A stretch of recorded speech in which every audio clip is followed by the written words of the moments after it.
Welcome to Proving the Point, where we discuss important research papers that you should know about. Today we're going to talk about this paper called Update on the Health Effects of Bisphenol A, Overwhelming Evidence of Harm. And so bisphenol A, if you're not familiar, this is a chemical compound that's used to make many different types of plastics. And so it's found throughout our environment, and everything ranging from like cosmetics to even food products, because a lot of foods are packaged in plastics, and toys for children and things like that. So pretty much everybody in developed society is exposed to bisphenol A. And as this paper alludes to, it has many different health effects. Okay. And so this paper discusses some of those health effects.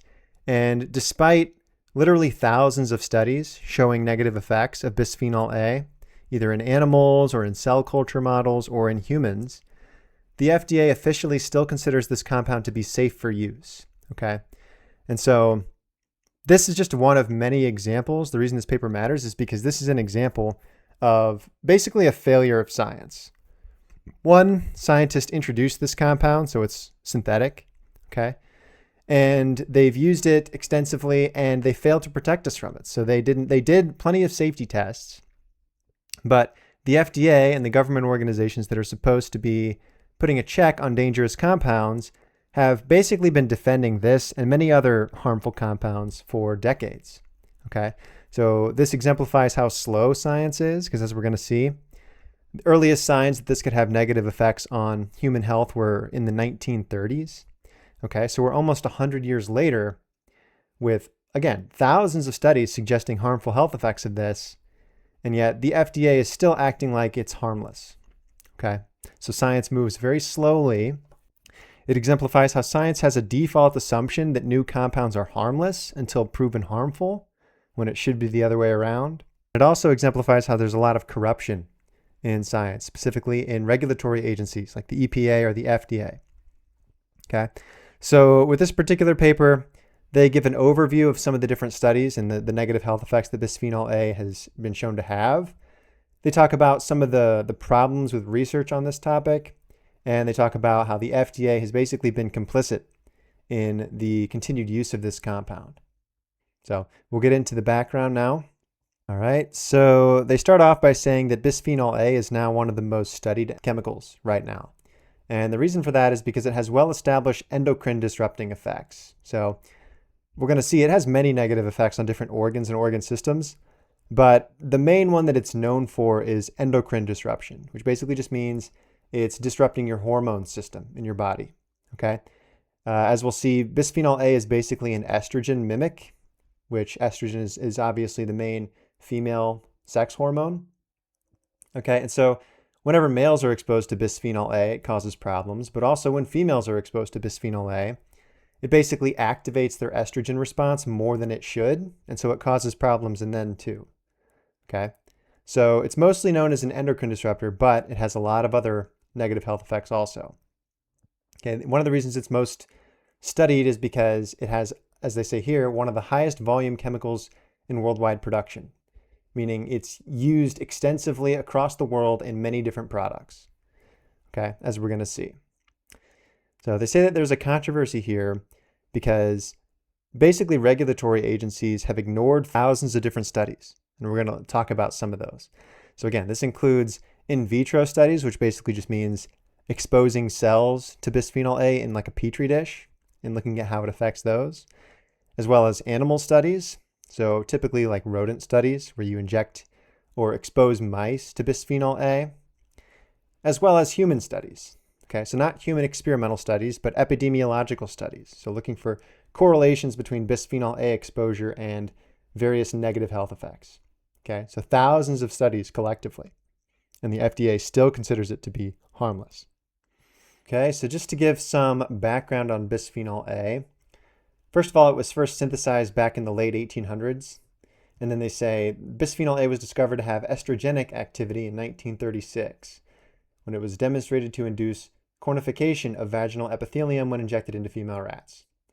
Okay, so estrogenic, again, that just means it's acting as estrogen, so it's promoting the same types of effects as estrogen does, although as we'll see, bisphenol A might be more potent and might be having like exaggerated effects that are harmful. Okay, they go on to talk here more about the mechanism of how bisphenol A exerts its effects. So, for example, we don't need to get into it too much because it gets a little technical, but the way that your body responds to the hormone estrogen is through a protein called the estrogen receptor. And there's multiple estrogen receptors, okay? And they basically bind to the molecule of estrogen, and then they exert an effect on your cells that changes the way your cells function. Well, it turns out estrogen is not the only thing that can activate these receptors. Bisphenol A is similar enough in structure to estrogen that it also can bind to these receptors and activate them, okay? So again, the reason that's a problem is because even though your body has these receptors acting naturally, too much activation of these receptors, just like too much of anything in the body, can be harmful, okay? And that's especially true in males. So obviously you don't want excessive estrogen in males because it's the main female hormone, but even excessive estrogen in females can impact things like fertility and puberty onset and things like that, okay?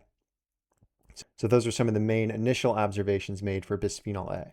Okay, so they go on to talk about some of the other like mechanisms here at the cellular level. So it interacts with other proteins too in your cells and alters those, but we're not going to really talk too much about that. We're going to skip ahead. So again, they've known for almost a century now that bisphenol A has estrogenic effects. And we know that that can disrupt the endocrine system and cause problems. Okay, and I guess I should say more about like the consequences of endocrine disruption. But endocrine disruption, that's one of the main reasons our population has a fertility issue right now, is because we are surrounded by endocrine disrupting chemicals in our environment, which basically alter our sex hormones, which basically alter our reproductive organs, and therefore influence fertility. So this can influence things like sperm quality, egg production in females, sex drive, puberty development. Some people have suggested even things like sexual orientation. So maybe one of the reasons we're seeing it arise in things like homosexuality or transgender identity is because our environment is filled with endocrine disruptors that are messing up our sex hormones.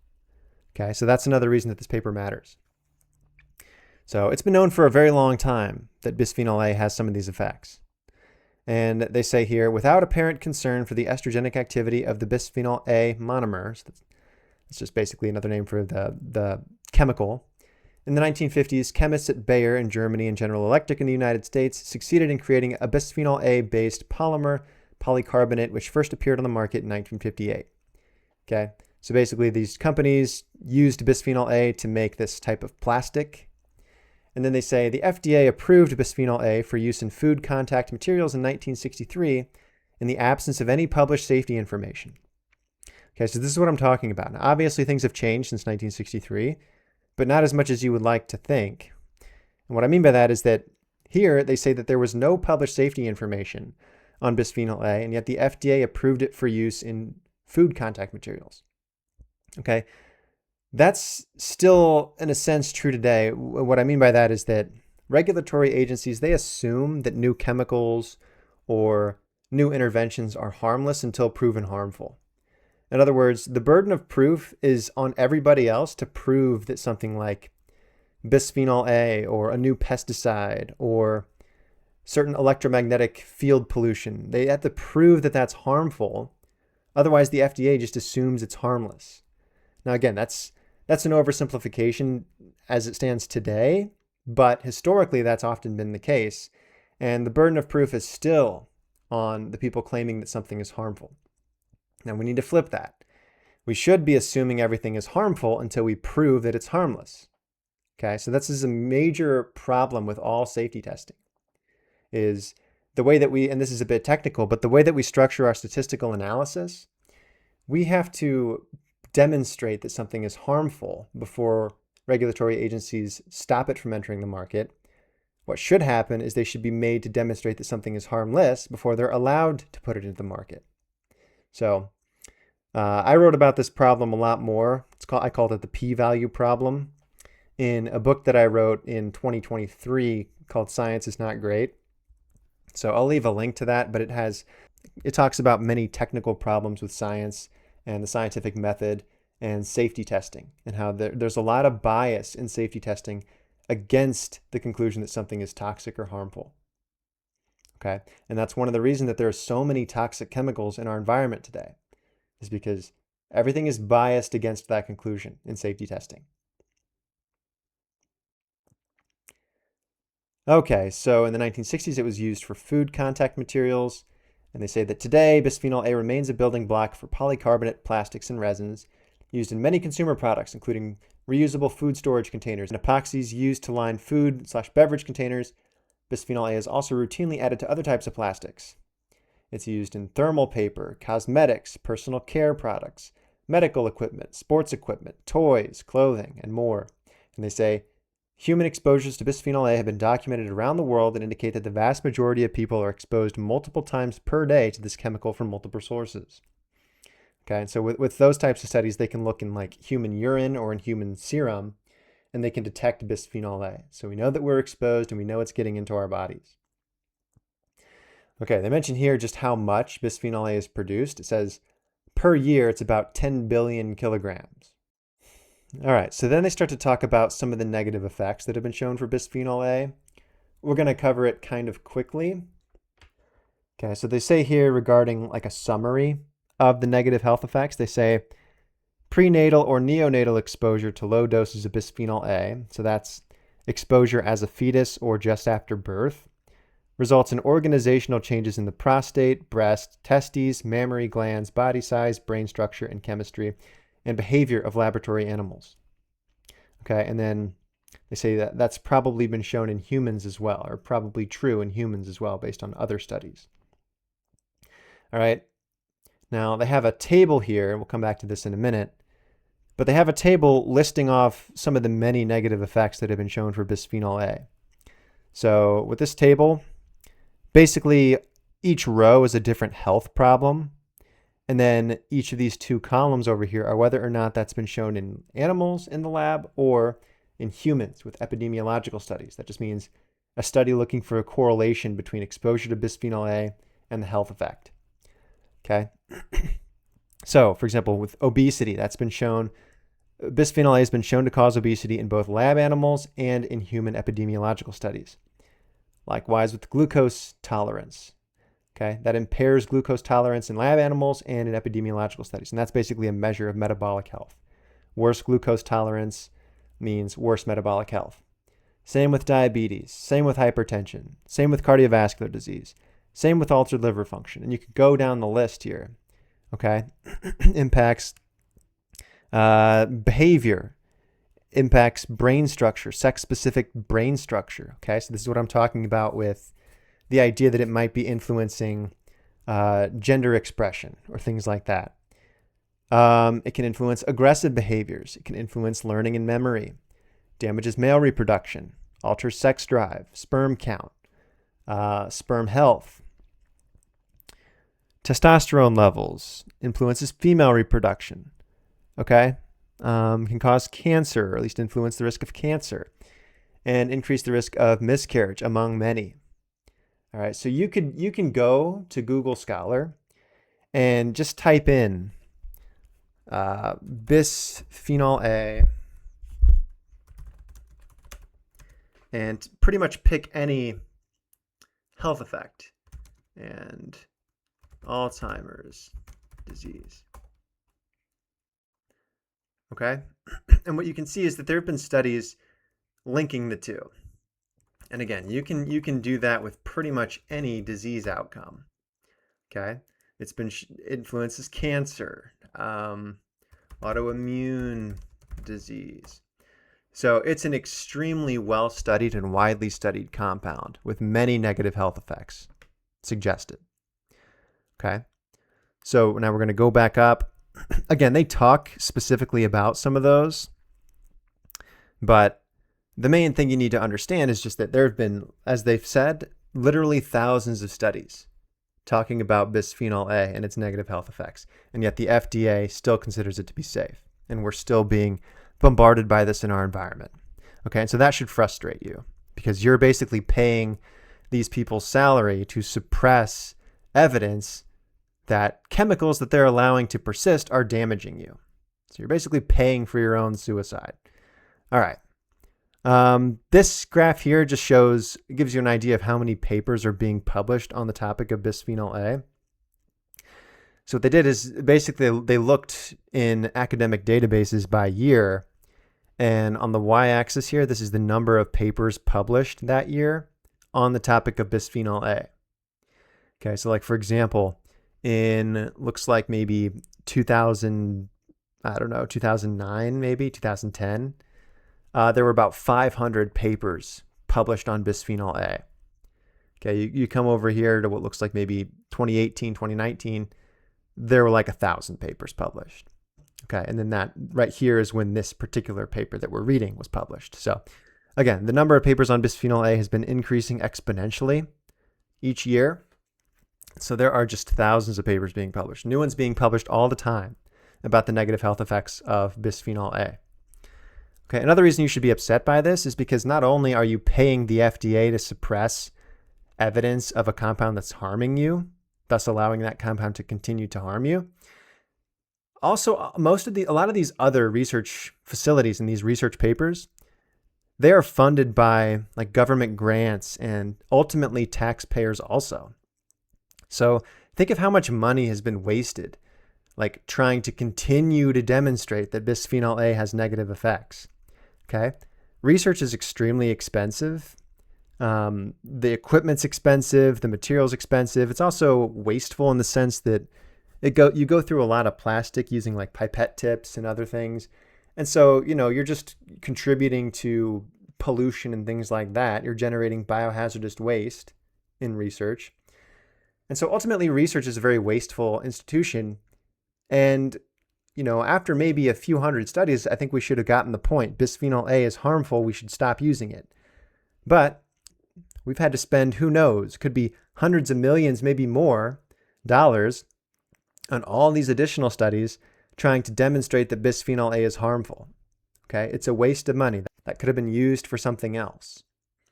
So again, this whole situation should be angering to you. And it's also worth mentioning now, before we get too much further into it, that bisphenol A is just one of many examples of this type of phenomenon. I did a video on atrazine, which had a very similar story. Okay, regulatory agencies basically covered up its negative health effects, and it's still used today. Okay, you could do the same thing with Roundup and glyphosate. You could do the same thing with other like plasticizers and things like that. Most artificial compounds go through the same life cycle where they're initially introduced into society with limited regulation, and then slowly we find out that there's negative health effects, but nobody believes them. They ridicule the researchers doing the research. Research eventually accumulates, and then there's this big, basically fight between the FDA and the corporations on one side and independent scientists on the other side, all debating about whether or not the thing that we're continuously exposed to is harming us or not.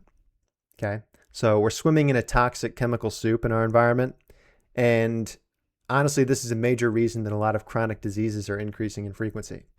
So our health as a population is declining. Mutational load is increasing. Autoimmune diseases are increasing. Pretty much every chronic disease is increasing. Cancers, metabolic diseases, dementias. Okay? So our population is becoming progressively less healthy. Mental health issues are increasing. Endocrinological disorders are increasing. Fertility is dropping. So, it probably has a lot to do with these artificial chemicals that are ubiquitous in our environment. So they talk about the controversy a little bit more. They give some of the history. They say some of the early studies showing bisphenol A damaged the male reproductive system were quickly disputed by 2 studies funded by the plastic industry. So here you go. Right away, you have independent scientists showing harm of the compound, and then the plastic industry starts to counter that by putting out their own studies, saying, no, it's not harmful. And as is almost always the case, industry studies, they're biased in favor of their product, and so they don't do the research correctly. They have methodological errors. So it says, however, these studies, the ones from the plastic industry, were subsequently discounted because ultimately of a technical issue. They had done something wrong. Their control wasn't working. So evidently they hadn't done their experiment properly. So even though the industry-funded studies were discounted, or at least they should have been discounted because of their methodological flaws, they say, yet chemical industry and U.S. FDA representatives continue to refer to studies that have now been discredited by stating that bisphenol A has no effects at low doses.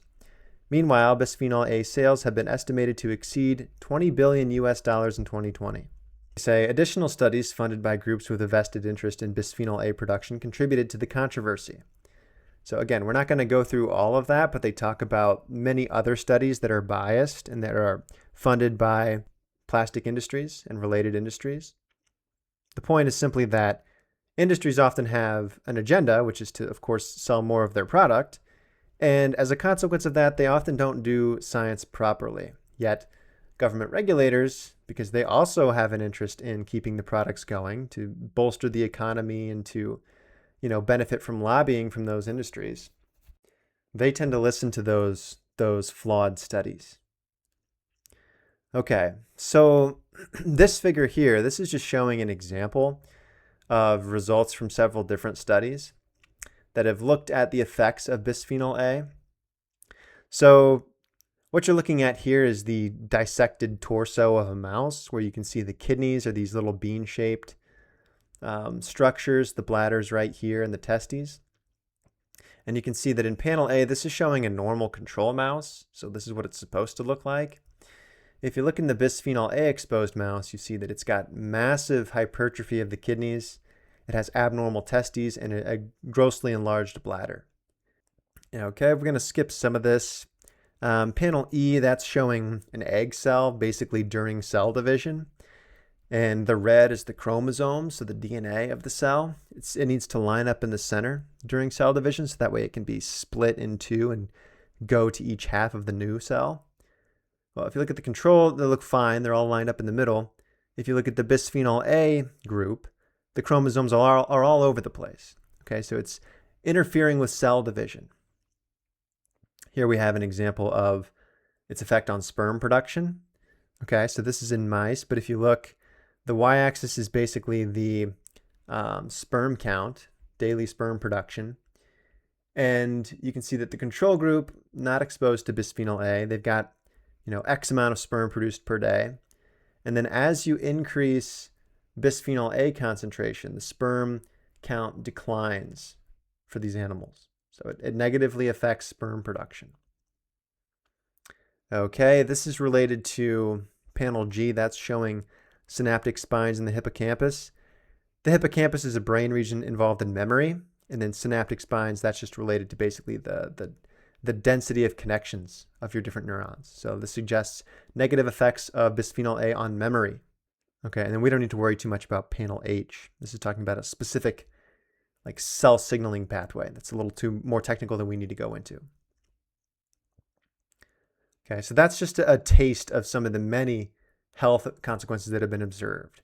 And like I said, these come from many different studies. This is a review article. They didn't do their own original research. But like I said, you could go to Google Scholar and you can find thousands of studies showing results similar to this. All right, so we're going to skip down a little bit and we're going to go here. It says, plastic manufacturers used several additional tactics to deny that bisphenol A posed health hazards, many of which are consistent with approaches used by tobacco, lead paint, and other polluting industries to protect harmful chemicals and industrial processes from regulations. Okay, so again, this is not new to bisphenol A. It happens every time scientists hastily introduce a new artificial compound into our environment. It turns out that it's destructive, and then a multi-decade long battle ensues between independent scientists trying to show that it's harmful, and usually the weight of evidence is on their side, and industries / the FDA trying to prove that it's safe so that way it can continue to be used. And this battle goes on and on for decades. And oftentimes the companies, they slander the scientists. They pressure the companies to try to get them fired. Okay, it's all very corrupt. And it's one of the reasons, like I said, our environment is just filled with toxic chemicals all the time. All right, so down here it also says, the question over whether harm can be expected from current human exposure levels can be addressed by the more than 100 epidemiological studies that are available for bisphenol A, including a recent study suggesting that higher bisphenol A exposures are associated with increased mortality over the following decade. In other words, bisphenol A has been shown to be associated with higher overall death rate for people. Okay, so the more you're naturally exposed to bisphenol A, the more likely you are to die, in addition to many other negative health effects, including anxiety, depression, hyperactivity, aggression in children, metabolic diseases, fertility problems. Okay, and everything from that table that we showed, as well as anything else you can find on Google Scholar, causes a lot of problems, and this includes humans. Okay, so next they talk about some issues with conventional safety testing with bisphenol A and why there remains a controversy over this. One of the issues is that bisphenol A doesn't follow a normal linear relationship between the amount you're exposed to and the harm. In other words, you'd expect that higher doses would necessarily cause more harm, but this is not necessarily true for bisphenol A. Sometimes lower doses can be more harmful than higher doses. Okay, so it's not a simple linear relationship. And that makes it very difficult for regulatory agencies to know which studies to look at and which doses to look at. Okay, and so then they tend to, as they say here, end up just ignoring certain low dose studies that use a low amount of bisphenol A. Okay, so they're basically just ignoring a massive amount of the research in this field whenever they come to their conclusions that it's still safe. All right, they continue to talk about some of the mechanisms, like at the cellular level, behind how bisphenol A negatively impacts the cell. We don't need to worry too much about that. Next, they talk about this large-scale study called Clarity Bisphenol A study. And this was basically a government-funded study that was meant to be very large-scale and meant to resolve many of the controversies surrounding bisphenol A. And so these authors give that a specific discussion. So, first of all, they say here, one of the issues with studying bisphenol A in mice, which is what this study did, is pretty much everything is contaminated with bisphenol A, which makes it difficult to even have an unexposed control group. In other words, you're going to give these mice food and water that came in plastic containers. Well, even the control group is getting those plastic containers, which might have bisphenol A in it. So it's really difficult to have an unexposed control group. If your control group has bisphenol A in it to begin with, then you're going to be underestimating the harm of bisphenol A. Okay? So the idea here is that even the control animals in this study were probably getting exposed to bisphenol A. Okay? But they did find many negative health effects in this big study. They say, for example, here, there was consistently observed adverse effects at this particular dose in the Clarity study. And they say that some of the academic collaborators, so some of the researchers helping conduct the study, took this evidence and concluded that the dose that the FDA should be considering safe for bisphenol A needs to be lowered. So they say down here, the new acceptable daily intake level should be 2.5 nanograms per kilogram of organism weight per day. So they say this represents a shift in the current FDA's safety dose by 20,000-fold. To phrase it yet a different way, this new evidence suggests that bisphenol A is 20,000 times more toxic than the FDA believes it is. Okay? So again, they're not doing what they're supposed to in protecting us from toxic chemicals.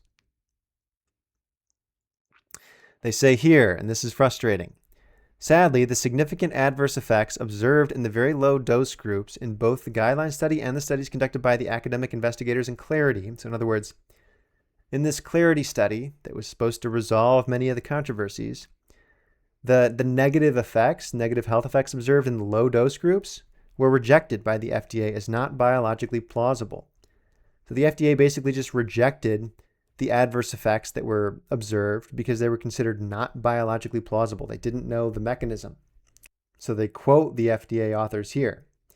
The FDA authors stated, however, while there were statistically significant differences from the vehicle control, so the bisphenol A group did worse than the control group, particularly with the low stringency tests applied with the histopathology endpoints, these effects did not show a coherent and plausible pattern consistent with BPA-induced lesions. Based on a weight of evidence approach, we conclude that the core study data do not suggest a plausible hazard of bisphenol A exposure in the lower end of the dose range tested. So again, they just flat out rejected significant results because they said there's no plausible pattern consistent with bisphenol A-induced lesions. They didn't know how it caused damage, therefore they pretended it didn't cause damage. Again, that's obviously illogical and inappropriate. All right, so here they show the results in schematic form from that big clarity study. We're not going to go too much into it, but basically along the x-axis, this is the dosage of bisphenol A the animals were exposed to. And then above that is showing which organ systems were affected. So like, for example, at the very low dose range of bisphenol A exposure, it was damaging the kidney, the liver, reproductive organs. And then toward the higher end, it was again damaging like reproductive organs. Over here, the pancreas, things like that. So that's just further evidence of its harm. All right, we're going to skip some of this stuff, and we're just going to look right here quickly at the timeline of events surrounding bisphenol A. So again, it was first created back in the late 1800s. In the 1930s, that was when they first realized it had estrogenic effects. And then it started to be used in the 1950s and 60s for various industrial applications. And then over the following decades, there were many academic studies talking about the negative health effects of bisphenol A. The plastic industry responded by putting out studies saying there weren't any effects. And then you had this continuous conflict and basically debate happening in the literature over the course of decades, for thousands of studies. Ultimately, it's still used. So even though there's all this weight of evidence suggesting that bisphenol A is harmful, it's still widely used, and the FDA still considers it to be safe. So they say regarding the FDA and like why they're considering it to be safe, they say that this is basically inappropriate because, quote, federal law requires that the FDA division in charge of food safety assess the safety of food additives, which is defined in 21, which is defined here as safe or safety means that there is reasonable certainty in the minds of competent scientists that the substance is not harmful under the intended conditions of use. Okay, well, I think a lot of scientists would think that bisphenol A is harmful. I think they're perfectly competent. So this is yet another example of industry scientists overriding the less biased academic scientists, and the FDA always goes along with the industry scientists. Okay? It's very corrupt. All right, and so that's pretty much all I wanted to talk about with this paper. This is yet another example of science failing us. We're paying billions of dollars for biomedical research and for the development of chemicals that are ultimately destroying us. And then we're paying for the FDA to basically cover that up so that way we can continue to get chronic diseases, which we're then also paying for. And our population is getting less healthy as a consequence of this. Our fertility rate is dropping because of this. We're dying off because of that. The declining fertility is causing mass immigration because we need to bolster our labor force.